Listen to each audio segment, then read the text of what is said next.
For the month of April, I'm trying to give fairy nymph goddess. I'm trying to give soft, feminine, voluptuous, like I'm out in a garden somewhere enjoying the very best that spring has to offer. It's April, y'all. And I'm excited because it's still crisp out, but the grass is turning green, there are flowers on the trees, and the animals are adorable. It's like we're in a Disney movie. We love it. And I'm excited to share the fragrances I've put together. We got some floral, some green scents, some beautiful gourmands that make us smell like a snack. They're all here at different price points. So if that's something you're interested in, if you're looking for a fragrance for the month of April that gives what? Fairy nymph goddess, I got you. And you're welcome. Let's get into it. Hi, I'm Janique and I love an April perfume tray because it's this wonderful transitional month where we're still wearing some of our heavier fall and winter fragrances, but we're inviting in some of the lighter summer ones. We get to have both. And isn't that awesome? Because I love both. And I miss both when the seasons are really divided. But April, we bring things together like the fairy nymph goddesses we are. So let's get into it. Looks like I lost my favorite times.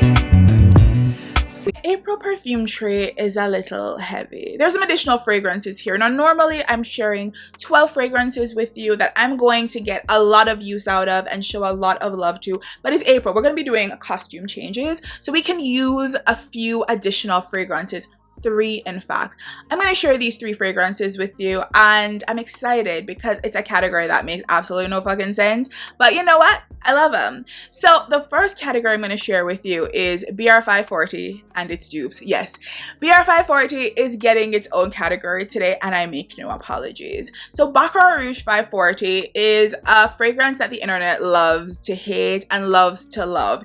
It is a beautiful saffron, so aromatic, woody, sweeter fragrance that is perfectly unisex, and I'm a little obsessed with it. And because of that, I've accumulated a few dupes because the original is pretty expensive. And in the month of April, I'm debuting the original and the dupes all together all the time. They're getting a lot of attention from me. So let's start there. Baccarat Rouge and its dupes, its own category for the month of April. So in this category, first up, we have the original Baccarat Rouge 540. Now, this is going to be primarily a night out scent if I'm out in the streets in the evening and I want to smell bougie, expensive, a little bit more mysterious. This is the fragrance I will reach for and I'm excited to do so. Now, if I'm looking for a daytime, more feminine version, I'm going to be wearing Ana Abiyedh. Now, this is a fragrance I recently hauled in a blind buy Arab fragrance haul that I recently did, and I've been so impressed with this. Now, I mentioned in that video that this is not my favorite Baccarat Rouge 540 dupe because it's barely a dupe. It leans so feminine, it is so floral, it is so much sweeter with the kumquat, the peaches, the praline, the caramel, all the things. It is so much sweeter and so much more feminine that it's a dupe, but barely. But it is a beautiful daytime scent that I look forward to wearing. And finally, we're going to talk about Orphic from Okja. Now, I did a very salty haul where most of the fragrances in that haul were kind of disappointing, but this I really enjoyed, and this is a dupe of Baccarat Rouge Extrait, so a sweeter, more resinous, thicker version of the fragrance that would be perfect for a date night out. So this is going to be added to the tray this month. I'm wearing it today. I know it's not nighttime, it's not daytime, but I was in the mood. This is just an addictive fragrance. It's only 30 ml, but I'm gonna get my wear out of it. It lasts really long. It is a beautiful fragrance, a beautiful interpretation, and I'm excited to get into this more gourmand, heavy, sweeter, thicker version of Baccarat Rouge 540 that may not be as right for summer, but it works for spring. Let's get into the regular categories for my perfume trays. And so my favorite category, as I've mentioned, is my daytime fragrances, mostly because they feel the most easy wear and most like me. I don't overthink this category. I just think, what's the thing I'm probably going to want to wear the most, because I spend so much time in the daytime just going out, running errands, all the things. What do I want people to experience of me on a day-to-day basis? And it's boom, it's these two. So the first one is Ariana Grande Cloud Intense.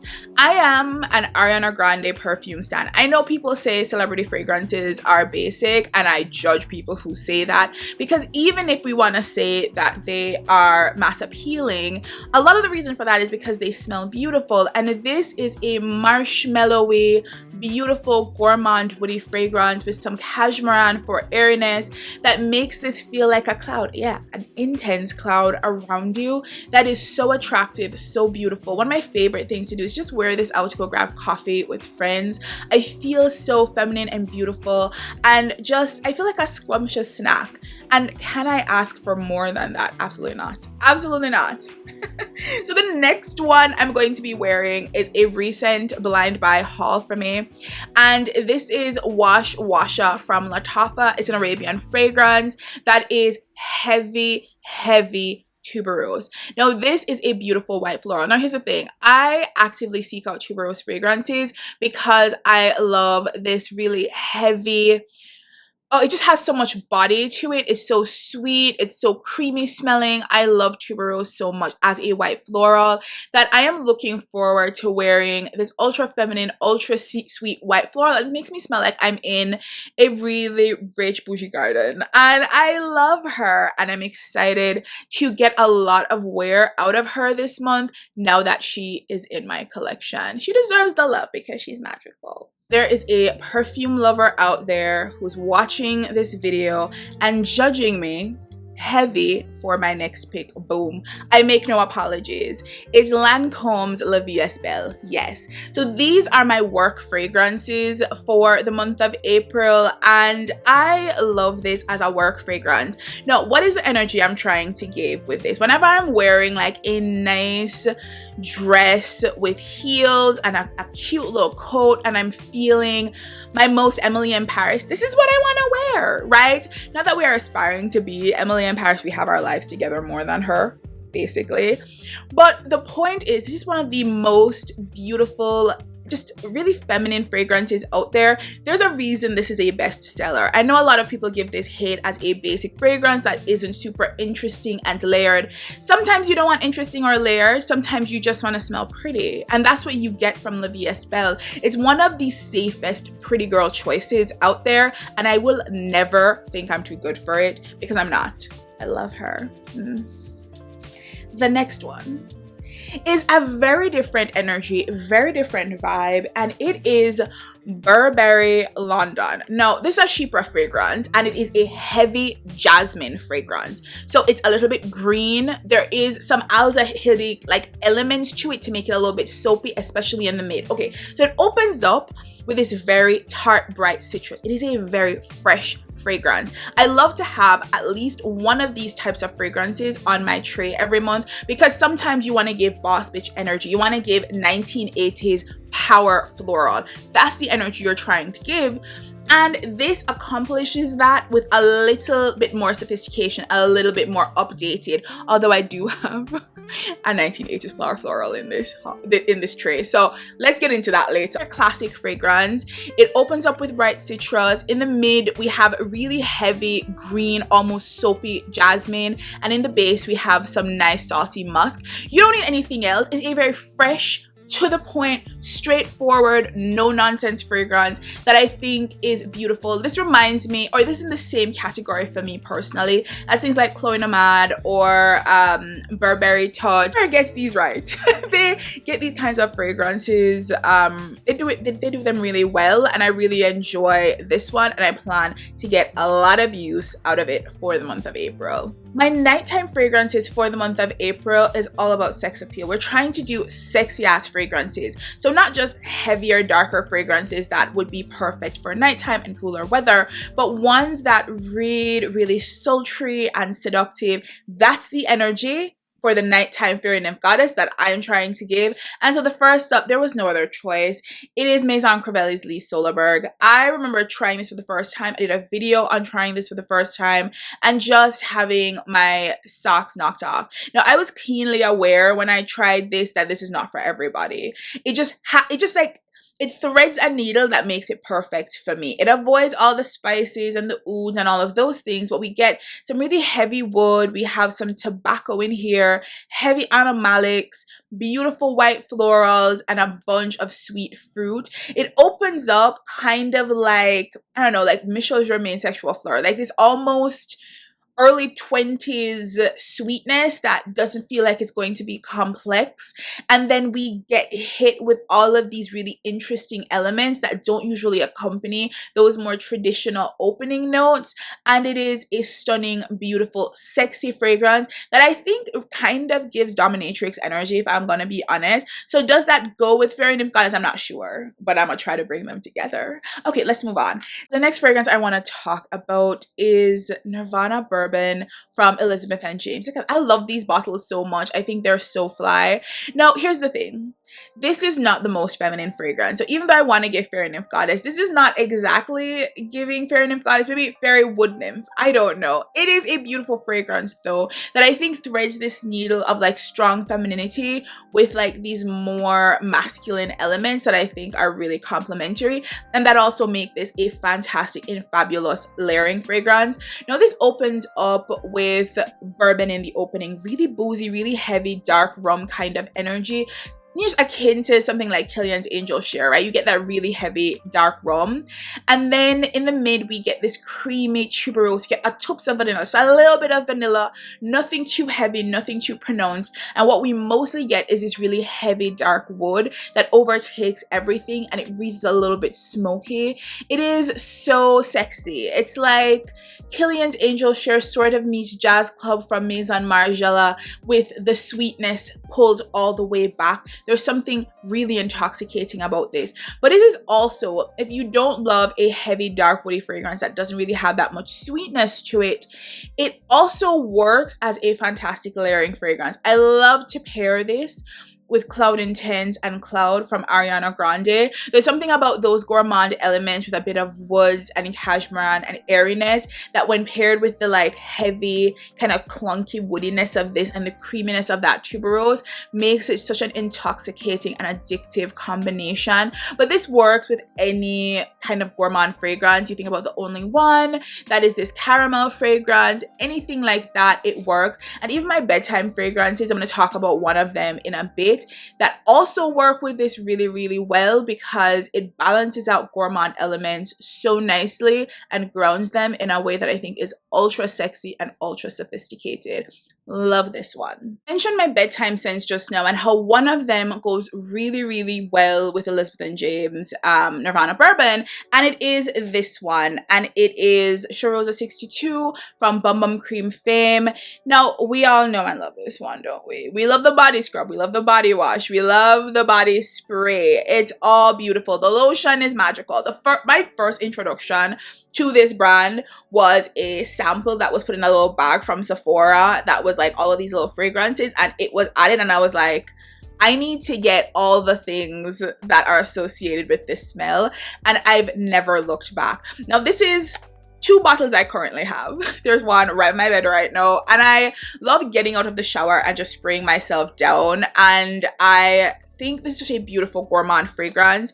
That pistachio, the caramel, the sweetness, it is so just, it's the kind of thing you want to eat, right? It just smells delicious because it seems like it would taste delicious as well. And as I was saying, this pairs well with the Nirvana Bourbon because it gives this more longevity. Now, if you haven't sprung for the EDP version of this, because you know what, we don't want to go out our way to overspend if we don't have to, this is a beautiful pistachio salted caramel fragrance that, even though it doesn't have the longevity you might want, if you pair it with something that is a bit woodier, heavier, even like a tuberose that's really thick and sits on the skin really nicely, it will last a lot longer. Before bed, it is perfect. For the first 2 hours while I'm just scrolling through TikTok or watching a little bit of TV or whatever, smelling this just makes me feel really cozy and at home and warm, and I love it. And I'm never not going to have it. I'm just gonna keep replacing these because they're lovely.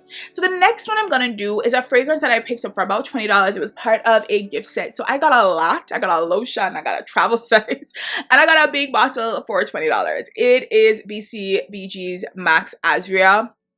There's an ultra sweet fruity fragrance. It has citrus in there. There are some berries in here. You're not getting any florals. You're not getting any musk. All you're getting is very ultra sweet fruit. Now, if you love and just like a very kind of young smelling sweet fruit fragrance for bed, which I do. I don't like anything too complex to go to bed. I enjoy the Max Azria fragrances. In a previous video, I probably had the other one, Bon Chic, which is a flanker of this one. I just keep restocking these because I find them easy to fall asleep to because they're so comforting and they just kind of lull you to bed. And what more can you ask for a bedtime fragrance? An uncomplicated sweet fruit. I am obsessed with these, especially for the price. Next category is the Wildcard Rouge. Now here's the thing. I love some of these fragrances that sit in this category, but they don't get worn all that often because I keep forgetting about them. I'm just never really in the mood to wear them for one reason or another. Sometimes I just don't really like the fragrance that much. I need to learn to like it. But regardless, the two fragrances that I plan to add to my Wildcard category this month are two that I really do enjoy. I think are beautiful. I just never end up wearing them. The first one is from Fragonard and it is Belle de Nuit. Now this is a primarily gardenia fragrance. There is a really pronounced violet note, so it has a bit of airiness and there is some heavy deep woods in the base of this. It is floral sweet. It is not fruit sweet. So it is this beautiful gardenia fragrance with a little bit of powderiness, not a lot, more airiness than powderiness, and some beautiful woodiness in the base to give you a really traditional floral fragrance. Like this is probably the most traditional floral of any of these except for the one that's coming up next. But when you think about almost single note floral kind of fragrances that don't smell overly complicated, which is not a bad thing. If you love the smell of gardenias and you want to keep it really simple and that's what you want to smell like, then this gives that. And I think this is a beautiful daytime fragrance. I think it's incredibly sophisticated. It smells grown and I think it's really complimentary and I'm looking forward to wearing this one.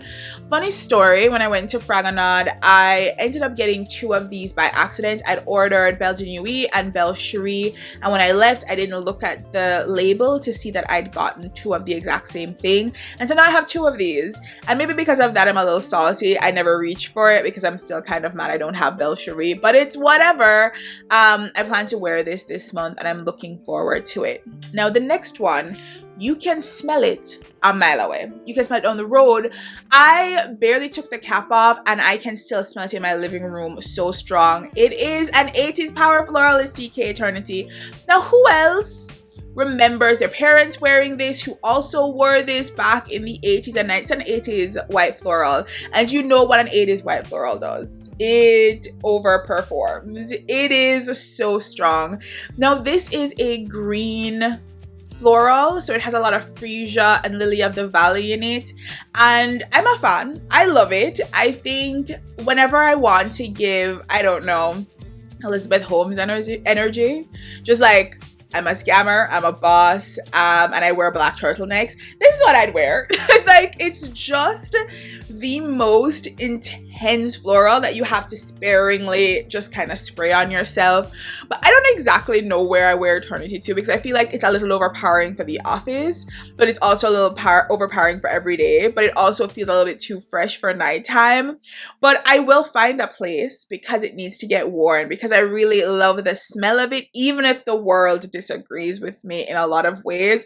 I think it's a special one, and if you love a power green floral fragrance with a lot of lily of the valley, then this is one you could go with. And it's usually pretty inexpensive because it's such an old school fragrance. It's not trending. It's just not.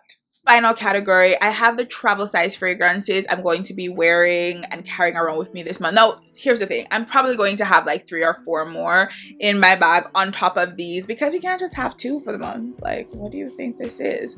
But these are the 2 I want to highlight that I'm excited about, that aren't just a carryover from last month, and that I plan to get a lot of use and love out of, and I'm really excited about. So the first one is from the replica line, is Maison Margiela's Lazy Sunday Morning. This seems to be a pretty popular one if you love a beautiful floral scent. There's so much in this fragrance that I should have a problem with. The aldehydes and the soapiness, I shouldn't love that. But I find that Maison Margiela does aldehydes in a way that I can not only tolerate, but that I can fully enjoy, because their Sailing Day fragrance is beautiful. I'm obsessed. I love it. I would love to get my hands on that one. But let's talk about this one.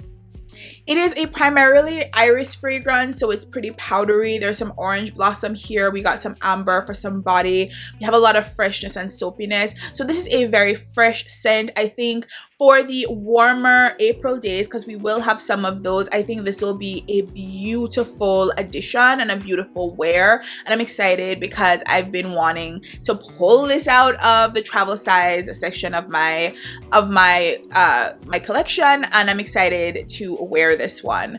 The next one is Zadig & Voltaire's This Is Her. This is a very tropical, to me anyway, coconut fragrance that's like heavy, almost like coconut milk, just very heavy, slightly electronic, very thick fragrance that some people have complained about and said they just kind of find it boring. It smells sort of like suntan lotion. I don't get that. I get really creamy, heavy coconut, and I think it's a fantastic vacation fragrance. It's really complimentary, and this is absolutely full bottle worthy for me. And once this trial size, sample size is done, I plan to get a full bottle of this. No reservations, no questions asked. The only problem is that this cracked, like the thing cracked. And so spraying it is a bit of a hassle, a bit of a problem. I don't know how to like fix this issue, but I'm gonna try because I want to make wearing this easy. But this sort of cracking sort of gives me even more motivation to just get through this one, because using it is a little bit of a chore. It's annoying. Just flew by. 15 fragrances I'm going to be wearing in the month of April, and hopefully they'll help make my Fairy Nymph Goddess dreams come true. And if you enjoyed this video, check out my last perfume tray video from the month of March, where I talk about all the vanillas I was wearing, because I wore all the vanillas. This tray is a little bit more diverse. We have some more options here, and I hope it was helpful to you in thinking through some of the options you might consider for the month of April. If you enjoyed this video though, like, comment, subscribe, do all the things. I want you here. You want to be here. Let's do this. I'm Janique. I love making a good perfume tray because I think it's going to change my life, and often it does. Yeah. You've been on the mind. I've been seeing great